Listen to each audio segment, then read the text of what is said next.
Hello, welcome back to the greenhouse. Today is Monday the 30th of January. I can't believe we've almost got through what seems like the longest month of the year. I've just been pottering around in the greenhouse this morning. I've put out all of my potatoes to chit. I did actually pick up another pack of potatoes this weekend. I don't know if you saw a previous video where I showed you the potatoes that I was going to be growing this year, but I accidentally managed to pick up two packs of the same variety, which were the Wilshire ones. So at the weekend I went and picked up another variety of potatoes, which was Rocket, which is the first earlies that I love to grow. They grow really well up in the woodland garden in the shady area. So now I'm growing three varieties. So we've got the Rocket first earlies, we've got the Swift first earlies, and we've also got the two packs of the Wilshire potatoes.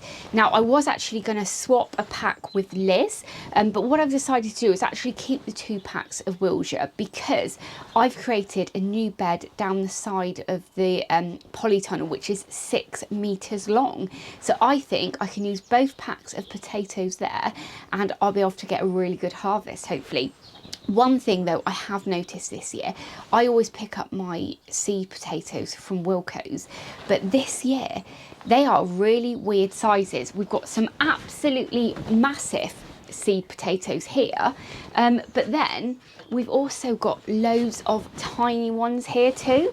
Usually with a seed potato you want an egg size really, so it is a bit weird that I've got loads of small ones and then not so many big ones, because each bag is obviously done on weight, but hopefully I'll still manage to get an okay crop this year. Before we carry on with this video though, I just need to apologise for two things. The first thing is the rustling sound on my microphone. That is from my coat. So it's a little bit warmer in here now, so I'll take that off so you don't have to listen to that. And the second thing is the lighting in here. We've got this winter sun and 1 minute it's shining this way, the next minute it's covered by a cloud, and I just can't keep up with moving the camera around, so I'm not totally bleached out. So I apologise if the camera work isn't too great in this video, but I am so excited to be bringing you along today because I'm doing something that I don't know if I've publicly said I wasn't going to do, but I definitely thought to myself I wasn't going to be sowing any seeds until early March. I'm away the last week or towards the end of February, and I thought, do you know what, this year I'm just going to start everything off in March when I've got time to look after all my plants properly. But when I was in Wilko's on the weekend, I decided to pick up some seeds, and I'm going to be sowing today the first lot of seeds for the year, and that is some peas. I'm not somebody that kind of plans too much year on year what I'm going to be planting, where, and spend a lot of time, you know, drawing plans up and thinking about where I'm going to grow things, because I never ever stick to it. So it's a complete waste of time for me.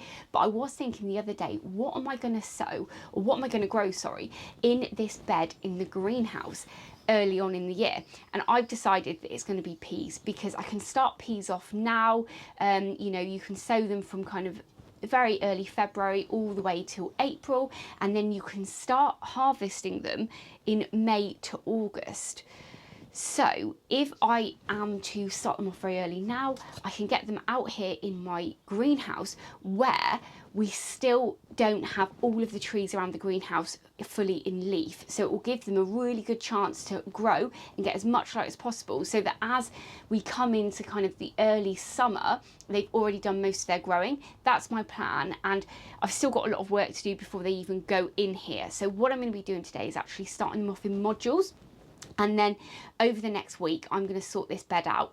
Unfortunately, this bed, the compost in it is pretty dry.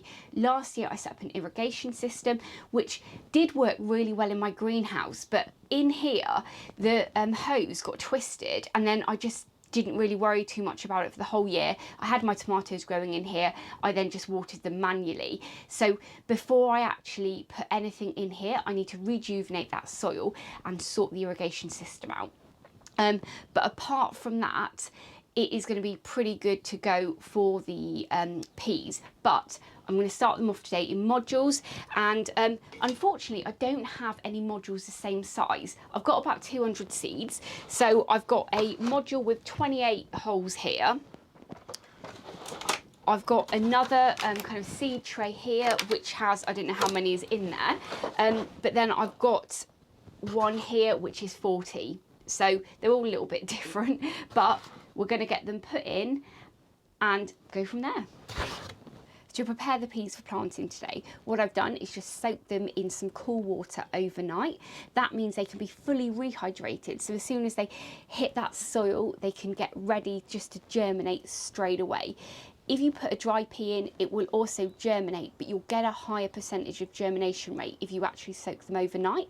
And I think that just generally comes down to, if you put a dried pea in the soil, it then takes a little bit longer to get that moisture into the pea, but say underneath might get more water than the top, and it makes it much harder for that pea to germinate. So I always love, if I can, to get them soaked overnight. What I'm going to do is put 2 peas in each module. I've only filled up a few of the red pots there because I'm not sure if I'll need that many. There's probably quite a few of you watching this now that would love to tell everybody, or tell me, that peas do really well in root trainers. They love growing in things like toilet roll middles and things like that, because they have lovely long roots. But I don't actually have any root trainers or any spare toilet rolls at the moment, because I'm saving my toilet rolls for something else. So they're going to be grown in here, and then they will be put out.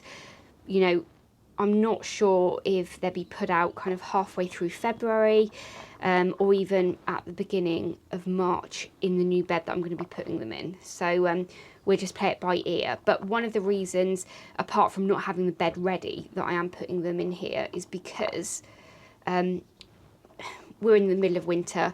Everything's hungry. I've got mice and rats around the garden and things like that. And if I leave these in the greenhouse to germinate, there is a big possibility that they might get eaten by some hungry rodents. So if I can put them in here, I can take them inside, and then they can germinate as and when. With a pea as well, if you don't know, they take around about 6 degrees centigrade to germinate. So if it's any colder, they just sit there not doing anything, waiting to be eaten. But we've got those kind of temperatures at the moment. Actually, I think the maximum temperature I've had in the greenhouse is 14 degrees at the moment, but it has been a maximum of 23 degrees and a minimum of -2. So it probably is actually warm enough for them. But if I take them inside, then I don't need to worry too much about them getting eaten by anything. Peas can actually be sown pretty deeply. I always find the bigger the seed, the deeper you can plant it.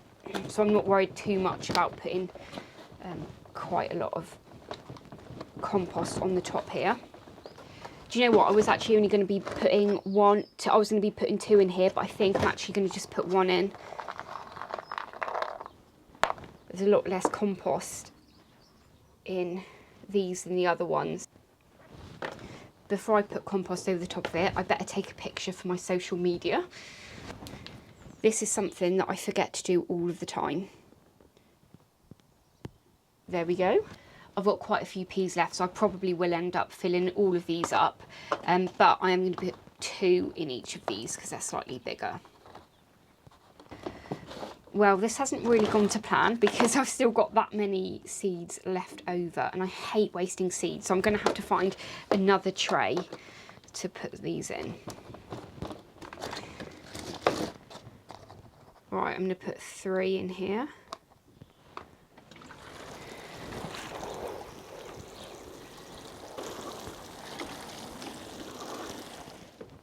I'm so pleased that I managed to pop out to the greenhouse today, get those peas sown, get my potatoes out chitting. Even though the sun's gone in now, it was so pleasant earlier, and in that sunshine, being inside this greenhouse was so warm, and it just reminded me of spring.